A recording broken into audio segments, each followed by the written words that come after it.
नमस्कार दोस्तों, मैं हूं वंदना भारती और आप देख रहे हैं कमोडिटी इनसाइट्स। आज के इस एपिसोड में बात करेंगे कुछ रियल इनसाइट्स की और जो आपको लॉन्ग टर्म में यहाँ पे फायदा दे सकता है।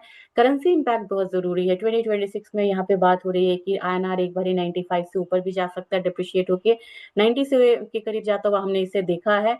और साथ में इसका इम्पैक्ट आपकी पूरी कमोडिटी कॉम्प्लेक्स पे पड़ती है, इक्विटी पे भी पड़ती है। और इसे सपोर्ट करके रखा हुआ है क्रूड ऑयल ने, जो कि क्रूड ऑयल काफी वीकर साइड ट्रेड हो रहा है, इसी की वजह से हमारी करेंसी जो है अभी भी 90 को यहाँ पे 90 से नीचे होल्ड किए हुए है।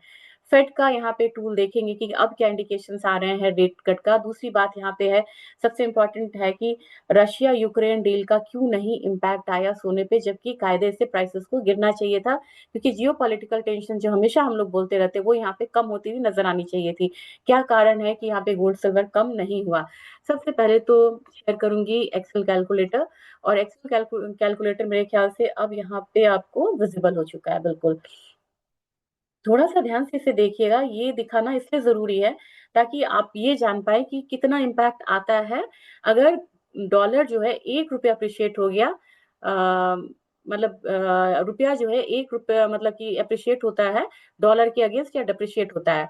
4193 के करीब अपना गोल्ड का प्राइस अभी आ रहा है। अगर इसको मान लीजिए कि फ्रेट और इंश्योरेंस है, कैरिंग फॉरवर्ड मतलब कि ये प्राइसेस है। अब यहाँ पे आप देखेंगे कि ये प्राइसेस जो है डॉलर टर्म्स में पर केजी में कितना होता है, 1,34,214। अगर 89 रुपीज के हिसाब से अगर हम देखें तो रुपी पर केजी में आ जाएगा ये आपको 1,19,45,050। तो आपको अब करोड़पति होना पड़ेगा एक केजी गोल्ड को लेने के लिए। कस्टम ड्यूटी आपको लगती है, वो आपको पता है 6% के हिसाब से लगती है। कस्टम ड्यूटी यहाँ पे आप देख सकते हैं 6% के हिसाब से। लैंडेड कॉस्ट अब हमारा क्या होता है? लैंडेड कॉस्ट होता है 1,26,753। अब मैं बेसिकली यहाँ पे आना किस चीज पे चाहती हूँ कि हमारा जो 10 ग्राम का है, जिसको हम जानते हैं 10 ग्राम का गोल्ड प्राइस कितने का रहेगा, ये आपको रहेगा 1,26,744। ये मैंने यहाँ पे लिख लिया। अब आपको यहाँ पे जब ये प्राइसेस जब डॉलर 90 का हो जाएगा तो क्या इम्पैक्ट आएगा? जैसे डॉलर 90 को होगा तो आपको ये प्राइसेस जो है 1,26,744 था, ये डेप्रिशिएट होके कितना होगा, जबकि इंटरनेशनल प्राइसेस सेम है, ये आपको हो जाएगा 1,28,168। आपका कोई भी चेंज नहीं आया, सिर्फ यहाँ पे 89 से 90 हुआ तो कितना प्राइसेस जो है वो बढ़ा, 1,424 रुपए, 1,424 रुपीज। तो इतना इम्पैक्ट आता है अगर यहाँ पे डॉलर डिप्रिशिएट अप्रिशिएट होता है या डेप्रिशिएट होता है। चलिए अब यही भाव हम देखते हैं कि चांदी पे कितना रहेगा। अब $52 चांदी यहाँ पे चल रही है। करेंसी का रेट अगर मान लीजिए कि हमने यहाँ पे रख लिया 89, तो 89 रख लिया तो 1 केजी चांदी का क्या वैल्यू रहेगा? ये रहेगा 1,57,150, 1,57,150। ठीक है। अगर ये आपको मान लीजिए कि ये आपको 89 से हो गई 90, क्योंकि इसकी प्रबल संभावना है, तो इसका प्राइस पे क्या इम्पैक्ट आएगा? 1,58,000, 1,58,916।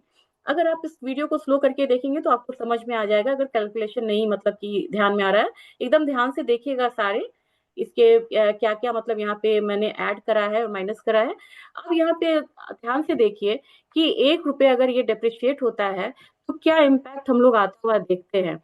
जो सोने में आपको 1,400 का था, इसमें आपको 1,766, 1,1766 रुपीज का फर्क आता है। तो इतना फर्क गोल्ड सिल्वर में आपको आता हुआ दिख रहा है। तो जब भी आप ट्रेड करते हैं गोल्ड और सिल्वर में, तो करेंसी इम्पैक्ट जो है उसको जरूर आप ध्यान से देखिएगा। अब सीधा सीधा चलते हैं और बात करते हैं लेवल्स की। और लेवल्स को बात करेंगे और उसके बाद देखेंगे कि ये जो तेजी है ये टिकाऊ है या फिर यहाँ से एक मूवमेंट आएगी डाउन साइड की। और चार्ट हमारा क्या कह रहा है यहाँ पे? तो चार्ट को देखते हुए आपको लगेगा कि एक तो बड़ी बात है, एक चीज ध्यान से देखिएगा, मुझे सतर्क भी करना है। मैं नहीं बोला था आपको कि 4250 तक जा सकता है। 4250 तक ये गया भी था, दोबारा 4250 जाने के चांसेस है। और एक चीज यहाँ पे कंसर्न रख रहा है, ये $21 बढ़ा है और ये $48 बढ़ा है। तो फिलहाल ये गैप मिनिमाइज होना चाहिए, तो इधर आपको फ्यूचर्स नीचे आएगा या स्पॉट प्राइसेस बढ़ते हुए नजर आएंगे। और फिलहाल मुझे लग रहा है कि ये एक डबल टॉप की तरह ना काम करे 4220। तो 4220 मुझे लग रहा है कि वहां पे प्राइसेस को एक बार हल्का रुकना चाहिए। अपना मार्केट यहाँ पे रहना चाहिए 1,27,800। कोई भी साइकोलॉजिकल लेवल से पहले मार्केट मूव होती है, ये मार्केट की आदत होती है, तो 1,28,000 तक बने रहना चाहिए। और एक चीज ध्यान में देना होगा कि आप देखिए यहाँ पे छोटे छोटे कैंडल्स बन रहे हैं, एक गैप डाउन आपको ओपनिंग, गैप अप ओपनिंग हुआ है, इसके बाद अगर मार्केट नीचे की तरफ क्लोज करती है तो थोड़ा सा कंसर्न बनता हुआ नजर आ सकता है। तो आप यहाँ पे देखिए आवरली चार्ट पे एक करेक्शन आपको बनता हुआ दिख रहा है, कहाँ पे बनता हुआ दिख रहा है, ये आना चाहिए इसको 1,25,325। ये एक माइनर करेक्शन के साथ अगर यहाँ पे मार्केट नहीं टिकती है तो थोड़ा करेक्शन और आएगा, नहीं तो यहाँ से रिवर्सल आएगा और रिवर्सल इसे ले जाएगा 1,27,800 के करीब। रही बात सिल्वर की, सिल्वर ने काफी बढ़िया मूव दिखाया है और सिल्वर अब यहाँ से बढ़ती हुई नजर आ रही है। हो सकता है कि सिल्वर में हम एक बारी 53.5 से लेके $54 तक का लेवल आता हुआ देखिए, जो कि इसका पहला लेवल है। तो यहाँ आपको ये लेवल्स आने की संभावना ज्यादा है 53.65, 54 से पहले भी मार्केट मूव हो सकती है, इसकी तैयारी आप जरूर करिएगा। जबकि हमारा बाजार जो है ये यहाँ पे अब फिर से एक रेड कैंडल बना रहा है, इस लेवल पे यहाँ पे आके रेजिस्टेंस फेस कर रहा है और इससे ऊपर की क्लोजिंग होती है ना 1,57,843 तो आ गया, जो कि मैंने बोला था 1,57,000 एक मेजर हर्डल है, वो आ चुका है। आज की क्लोजिंग बहुत इंपॉर्टेंट है, अगर इस क्लोजिंग ऊपर की तरफ क्लोजिंग होती है तो 1,62,000 तक के जो लेवल्स है वो आपको देखने को मिल सकता है। जबकि आयनआर यहाँ पे आज फिर से डिप्रिशिएट हो रहा है, आयनआर का डिप्रिशिएट होना इसमें प्रीमियम ऐड कर सकता है।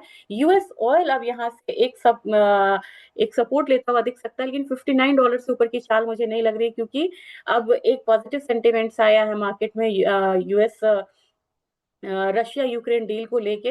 दूसरी चीज है लोअर लेवल बाइंग आई है, यहाँ से बार बार वापस जाता है और $59 पे प्राइसेस को रुकना चाहिए। एक फ्रेश बाइंग आई हुई है 52-60 से ज्यादा मुझे प्राइसेस नहीं लग रहा है। जबकि नेचुरल गैस की बात की जाए, नेचुरल गैस एक बार फिर से उठ रहा है, लेकिन 4.6 इसका अगेन एक रेजिस्टेंस है अपने बाजार में। अब यहाँ पे ये डबल टॉप की तरह बना चुका है, यही इसका रेजिस्टेंस है। तो मैं 425 को भी आपको थोड़ा सा मिस करना होगा और ये 418 के ऊपर क्लोजिंग देता है, तभी आप 425 का एक्सपेक्टेशन रखिए। जिंक में आज बात की जाए तो 301 तक मुझे लग रहा है अपसाइड है। जबकि एल्यूमिनियम की बात की जाए, एल्यूमिनियम बिल्कुल दायरे में है। कॉपर जो है वो मैंने आपको 1018 बोला था, लगभग उसी की तरफ जा रहा है। और एक चीज और ध्यान में रखिएगा, फेड ने जो इंटरेस्ट रेट कट की बात की पॉसिबिलिटी कल परसों मैंने आपको 71% दिखाई थी, वो बढ़ के 84.9% हो गया है। ये बहुत बड़ा कारण है कि फेड के इंटरेस्ट रेट कट पे ध्यान दे रहे हैं, मार्केट ध्यान दे रही है। और यहीं पे आपको बाकी जो भी इसके नेगेटिव न्यूज है, यूक्रेन रशिया का डील, ये सारा कुछ मार्केट ने नजरअंदाज किया इसको फोकस करते हुए और बैड डेटा को फोकस करते हुए, क्योंकि जीडीपी डेटा भी है जो कि नेगेटिव आने की यहाँ पे आशंका है, उसकी वजह से मार्केट बढ़ रही है। जबकि अगर स्पाइसेस काउंटर को देखा जाए तो स्पाइसेस काउंटर में एक बार टर्मरिक फिर से 14,000 से ऊपर वाली रेंज में है, तो 14,500 तक जा सकता है। जबकि जीरे में भी एक अच्छी मूव है, 22,200 तक यहाँ पे जा सकता है।